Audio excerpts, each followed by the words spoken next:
Thank you very much for having already calmed down after this brief intermission. The last speaker in the 2018 Munich Security Conference is the Foreign Minister of the Kingdom of Saudi Arabia. I'm very happy that he's made himself available. He spoke here last year, and it's very important, I think, not only from my own personal point of view, but also from the point of view of so many participants, that in this sequence where we've had speakers from various parts of the Middle East, including the Emir of Qatar, including the Prime Minister of Israel, and a number of other senior leaders, including, of course, just before the intermission, the Foreign Minister of Iran, it's important that we hear the views from Saudi Arabia. Mr. Foreign Minister, you have the floor.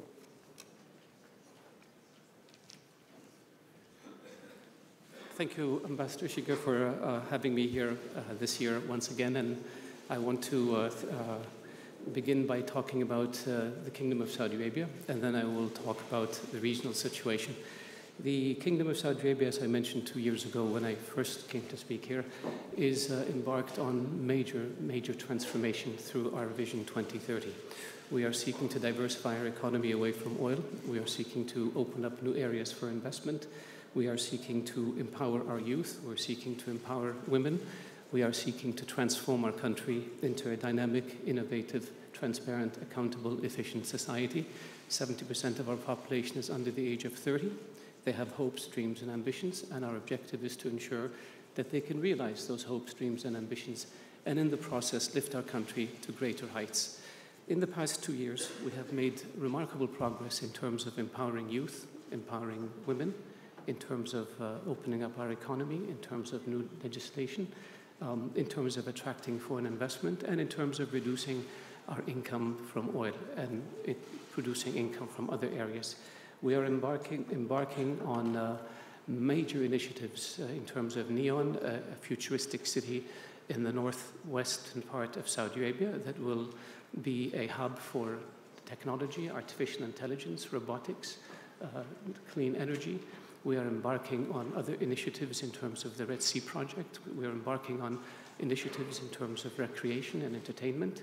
And all of this is transforming the Kingdom of Saudi Arabia. And the reason this is happening is because as we move in this direction, we become stronger, we become wealthier, and we become less susceptible to the dangers and the crises around us in our region. You heard a few minutes ago from the Iranian foreign minister, and I'm glad to be able to respond to some of the fiction that he was talking about. The problems in our region began with the Khomeini revolution in 1979. Khomeini revolution unleashed sectarianism in the region. The Iranian constitution has enshrined in it the principle of exporting the revolution. The Iranian constitution does not recognize citizenship. It believes that every Shia, the dispossessed as it calls them, belongs to Iran. This is outrageous. Is Iran prepared to amend its constitution to give up the principle of exporting the revolution and to recognize citizenship? I don't see them doing it. The Iranian Revolution led to the establishment of Hezbollah, which is today the world's most dangerous terrorist organization. Iran is innocent, according to the Foreign Minister of Iran, because everybody else is blaming them for their problems. Didn't Iran attack the American embassy in Beirut in 1981? Didn't Iran and its proxies attack the US Marines at Beirut International Airport, resulting in the death of 270 people? It's a fact. Didn't Iran commit terrorist acts in Europe, including here in Germany, and in Argentina, and in other places? Yes, they did. Is that something they can deny? Of course not. Didn't Iran train and manage the cell that attacked Khobar Towers in Saudi Arabia in 1996? Yes, they did. The ringleader was General Sharifi, Iran's military attaché in Bahrain. The three leaders of the plot escaped from Saudi Arabia and went to Iran, where they have been living ever since. The leader, Al-Mughassil, we captured 2 years ago in Lebanon with an Iranian passport, even though he's a Saudi citizen. Isn't this harboring and sheltering terrorists? After the invasion of Iraq in 2003, or after the attacks against Afghanistan in 2001, Osama bin Laden's son and the virtual board of directors of Al-Qaeda fled from Afghanistan to Iran, where they have been living ever since. Saif al-Adl, the chief of operations for Al-Qaeda, was in Iran in 2003 when he gave the order to attack the 3 housing compounds in Riyadh, Saudi Arabia. We have the phone conversation on tape. That's a fact. Iran has subsequently harbored and sheltered these individuals. Iran is providing more than 90% of the world's IEDs that are used to kill people in battlefields. Iran is supplying the Houthis with ballistic missiles that they use to attack Saudi cities as well as Yemeni cities. This is a fact. We didn't attack Iran. Iran is the one that's attacking us. Iran has sought to undermine Lebanon, Syria, Iraq, Bahrain, Yemen, Pakistan, Afghanistan, including countries in Africa. This is a fact. So if Iran wants people to stop criticizing it, it has to change its behavior and comport itself with international law and international ethics and values. Talking about a security, a regional architecture for the Arabian Gulf, while sending missiles to the Houthis and sending terrorists to attack other countries and supplying weapons and explosives to terrorists in Bahrain, is a contradiction, with all due respect to the Iranians. So Iran has to understand that the reason it is subject to sanctions is because of its behavior, not because we don't like them. We like them. We have great respect for Iran, its history, its people, but we cannot afford to put up with the Khomeini revolution and its principles. The reason Iran is sanctioned for terrorism is because it supports terrorism. We didn't sanction them. The international community did. The reason Iran is sanctioned for violating ballistic missiles accords is because it does. And the reason Iran is sanctioned on human rights violations is because it does. So there has to be a fundamental change in the Iranian regime in order for Iran to be treated like a normal country. And that's what we're looking for.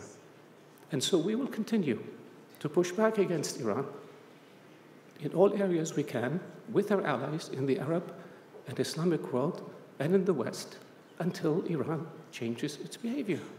We have no other choice. The idea that since 1979, we have extended our arm to Iran seeking friendship, and what we got was death and destruction. Iran attacked our embassies. Iran assassinated our diplomats in more than one location. Iran planted terrorist cells in my country. Iran tries to smuggle explosives and weapons into my country to kill my people. I would like to see one Iranian diplomat that Saudi Arabia did harm to. 0. Because we believe in rule of law. Because we believe in the principle of good neighborliness. Something Iran does not believe in. Anyway, so our region, having said that, I think the challenges that we face in terms of Syria, in terms of Yemen, in terms of Libya, are challenges that we will be able to overcome. Iraq has turned the corner and has gotten a lot of support from the international community for its reconstruction efforts. Iraq has defeated ISIS. The Abadi government deserves a lot of credit for this and for the way it managed its internal issues. We're very supportive of Iraq. We opened up a new chapter with Iraq. We have diplomatic relations. We have 2 consulates. We're opening up a 3rd consulate. We're starting commercial air traffic. It's already started between our 2 countries. We're opening up border crossings. Trade and investment is exploding, and we expect the relationship to further develop and strengthen in every area. Yemen, I think after the assassination of President Saleh, the Houthis are isolated. The Yemeni political parties are coming together to form one bloc, further isolating the Houthi. The legitimate government is making progress, gradual progress, but progress nonetheless in the battlefield. We have put together a massive humanitarian support package for Yemen with the United Arab Emirates. That's in excess of $1 billion. All the seaports are open, all the airports are open. We have land bridges, we have air bridges into Yemen, and we are working with dozens of international non-governmental organizations and UN organizations to ensure that these supplies get to the people who need them in Yemen. And I believe that, and we look forward to working with a new UN envoy for Yemen to see how we can launch a political process based on UN Security Council Resolution 2216, the GCC initiative, and the outcomes of the Yemeni National Dialogue so that we can move Yemen towards a new phase. We have put in place an office for the reconstruction of Yemen. We have allocated more than $10 billion to that office so that as soon as the fighting stops, we can embark on reconstruction of Yemen. So I believe in time, this issue will resolve itself. In Syria, we are working to move the political process based on Resolution 2254, the Geneva process, and we expect that pressure will be brought on the Assad regime to engage with the opposition in a serious manner so we can move Syria towards stability and then towards peace. In Libya, we're working with the UN envoy to try to bring all the political parties to one direction. There seems to be an agreement among the leaders in Libya as to what the roadmap should look like. And now the challenge is how do we get them all to move simultaneously towards that roadmap? And I'm hopeful that we will be able to achieve this. I look at our region and I see young people, I see technology, I see tremendous resources. And I think once the turbulence that our region is going through today is over, the region will be poised for a takeoff, I believe. It may take a little bit of time, but we have to be optimistic. I think we are connected to the world. We are strategically located in the midst of the world. We have youth, we have resources, and so we need to make sure that the policies that we adapt are policies that propel us forward. This is what we're trying to do in Saudi Arabia with our Vision 2030, and we're hoping that others can emulate it and we can move our region towards calm and prosperity. Thank you.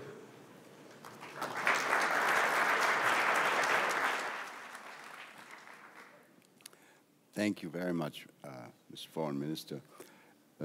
As we collect a few questions, we have just a few minutes left for questions. Let me start by asking a question of my own. I remember that last year when you spoke, you expressed what I recall as a degree of optimism that peace in Syria was going to come about.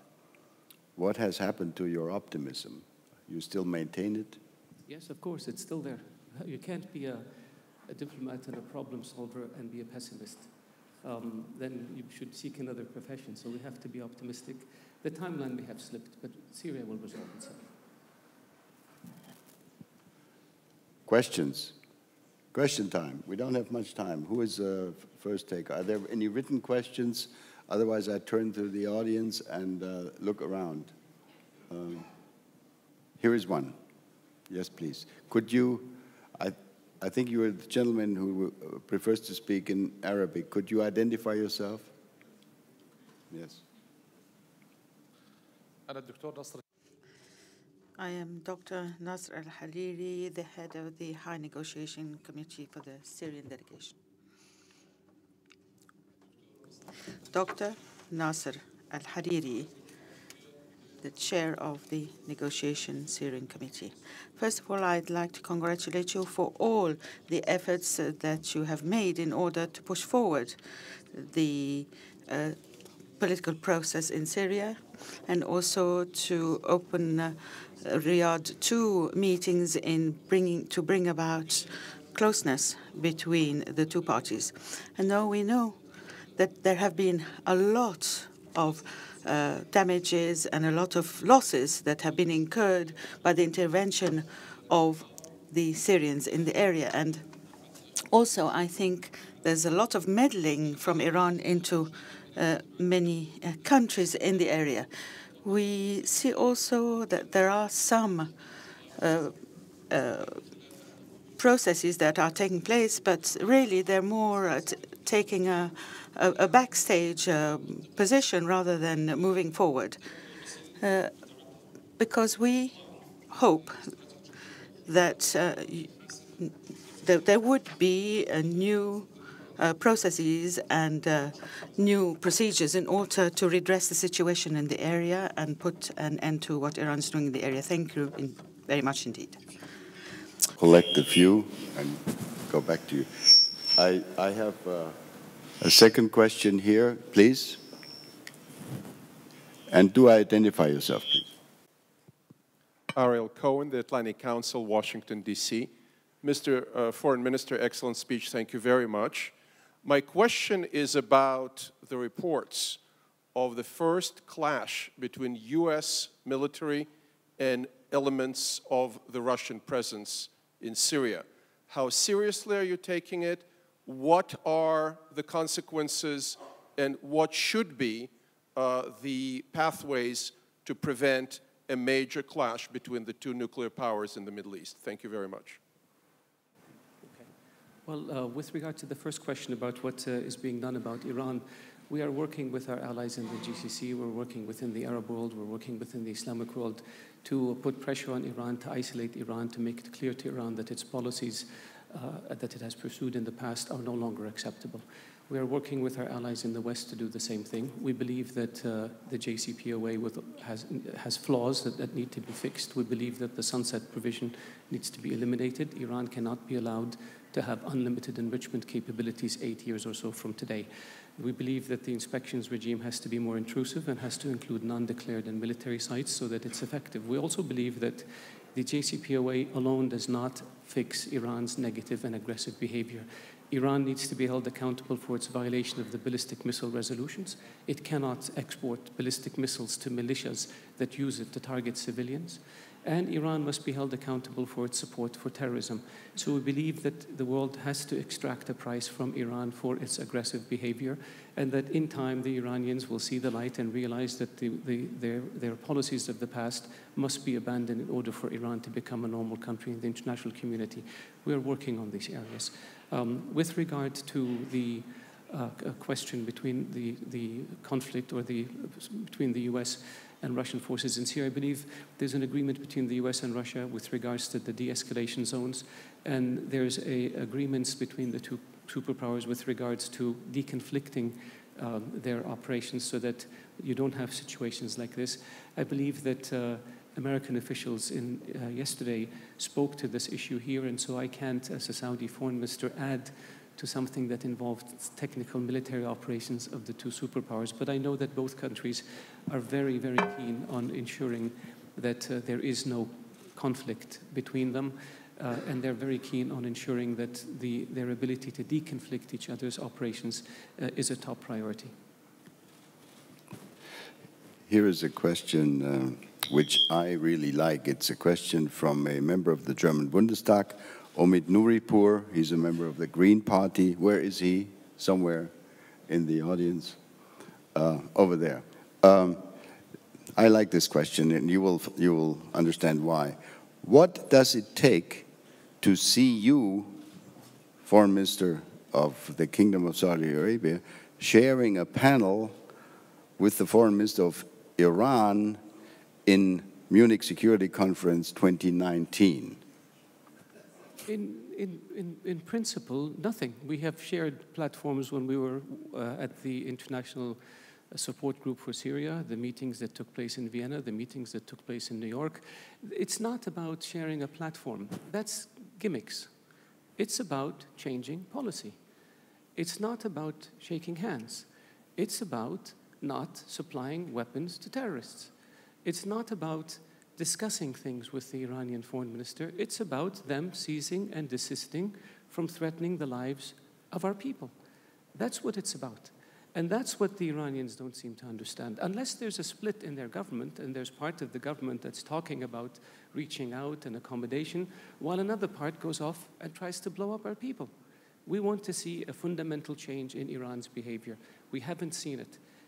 When the nuclear talks began, we noticed an increase in Iran's nefarious activities, not a decrease. After the nuclear agreement was signed, we noticed another increase in Iran's nefarious activities, not a decrease. So this idealistic thinking that if we sign an agreement with Iran, Iran will change and become a nice country, turned out to be fiction. The Iranians doubled down when the talks began, and they doubled down again when the agreement was reached.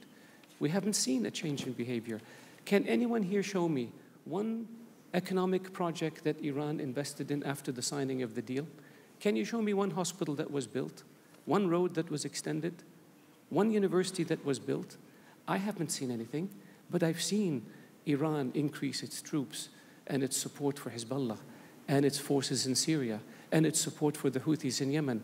Is that where the funding that they have gotten as a result of the JCPOA has gone?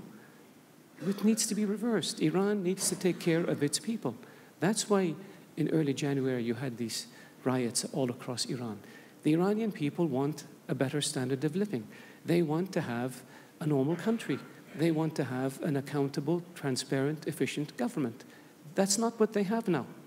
They have a government that's focused on exporting the revolution, supporting terrorists, squandering Iran's resources for foreign adventures, rather than to improve the lot of their people, who are most deserving of those resources. Thank you very much, Mr. Foreign Minister. Thank you. Thanks for the questions. Let's give a hand of applause. And let me thank you very much. Thank you very much. Thank you. Thank you. Thank you. Thank you. Thank you.